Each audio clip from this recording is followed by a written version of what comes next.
എല്ലാവർക്കും നമ്മുടെ പുതിയൊരു വീഡിയോയിലേക്ക് വീണ്ടും സ്വാഗതം. എല്ലാവർക്കും സുഖമാണെന്ന് വിശ്വസിക്കുന്നു. ഇന്ന് നമുക്ക് നല്ല ടേസ്റ്റിൽ മീനിൻ്റെ അച്ചാർ എങ്ങനെ തയ്യാറാക്കാമെന്ന് നോക്കാം.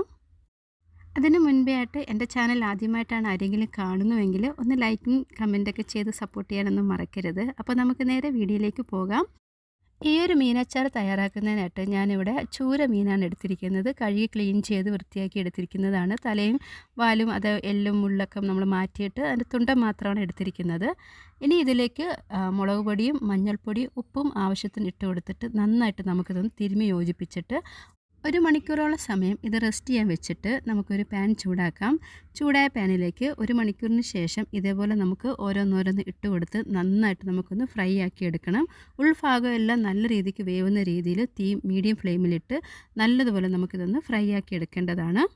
ഓരോ ഭാഗം ഇതേപോലെ വേവുമ്പോൾ തിരിച്ചും മറിച്ചും ഇട്ട് കൊടുത്ത് നന്നായിട്ട് നമുക്കിതിൻ്റെ ഉൾഭാഗം വെന്ത് എടുക്കേണ്ടതാണ്. അപ്പോൾ ഈ ഒരു രീതിക്ക് ഞാൻ ഇത് മാറ്റുകയാണ്. അപ്പോൾ നമ്മുടെ മീൻ ഫ്രൈ ഇവിടെ റെഡി ആയിട്ടുണ്ട്. അതേപോലെ ബാക്കിയുള്ള മീനും ഇതേപോലെ നമുക്ക് ഫ്രൈ ആക്കി എടുക്കേണ്ടതാണ്. പെട്ടെന്ന് പണി തീർക്കാമെന്നൊക്കെ കരുതി ഇങ്ങനെ ഒരുപാട് വാരിയിട്ട് ഇങ്ങനെ ഒരുമിച്ച് മീൻ ഫ്രൈ ചെയ്തെടുക്കാമെങ്കിൽ അത് അങ്ങോട്ടും ഇങ്ങോട്ടും ഒട്ടിപ്പിടിച്ചിട്ട് നന്നായിട്ട് അത് ഫ്രൈ ഒന്നും ആകത്തില്ല. അപ്പോൾ ഇതേപോലെ കുറേശ്ശെ ഇട്ട് ഫ്രൈ ആക്കി എടുക്കുന്നതായിരിക്കും നല്ലത്.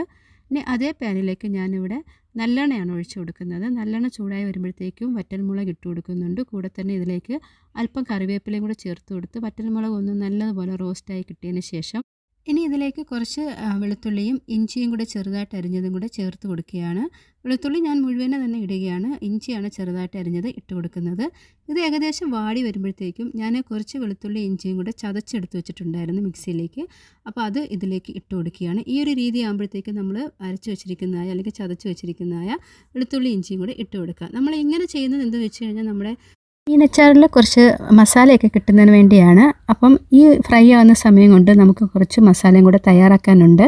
അപ്പോൾ അതിനായിട്ട് ഒരു ചെറിയൊരു പാനിലേക്ക് അല്പം ഉലുവയാണ് ചേർത്ത് കൊടുക്കുന്നത്. അതിൽ കൂടെ തന്നെ ഞാൻ അതേ സെയിം അളവിൽ കടുക് ചേർക്കുന്നുണ്ട്. അപ്പോൾ ഇത് രണ്ടും കൂടെ നന്നായിട്ട് നമുക്കൊന്ന് ഫ്രൈ ആക്കിയെടുക്കാം. ഇനി ഇത് നന്നായിട്ട് തണുത്തതിന് ശേഷം നമുക്ക് മിക്സിയുടെ ജാറിലിട്ട് ഇത് നന്നായിട്ട് പൊടിച്ച് മാറ്റി വയ്ക്കാം. ഇപ്പോൾ നമ്മുടെ വെളുത്തുള്ളി ഇഞ്ചിയൊക്കെ നന്നായിട്ട് നമുക്കിത് ഫ്രൈ ആയി വന്നിട്ടുണ്ട്. ഈ ഒരു സമയമാകുമ്പോഴത്തേക്കും നമ്മൾ പൊടിച്ച് വെച്ചിരിക്കുന്നതായ മസാലക്കൂട്ടുകൾ ഇട്ട് കൊടുക്കാം.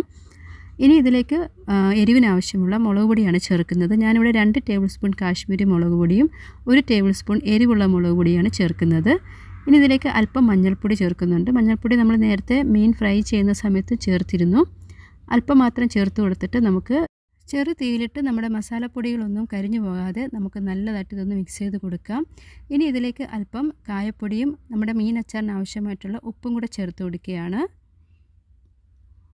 എല്ലാം കൂടെ ചേർത്ത് ഒന്ന് നന്നായിട്ട് ഇത് ഇളക്കി യോജിപ്പിച്ചതിന് ശേഷം ഇതിലേക്ക് വിനീഗറാണ് ചേർത്ത് കൊടുക്കുന്നത്.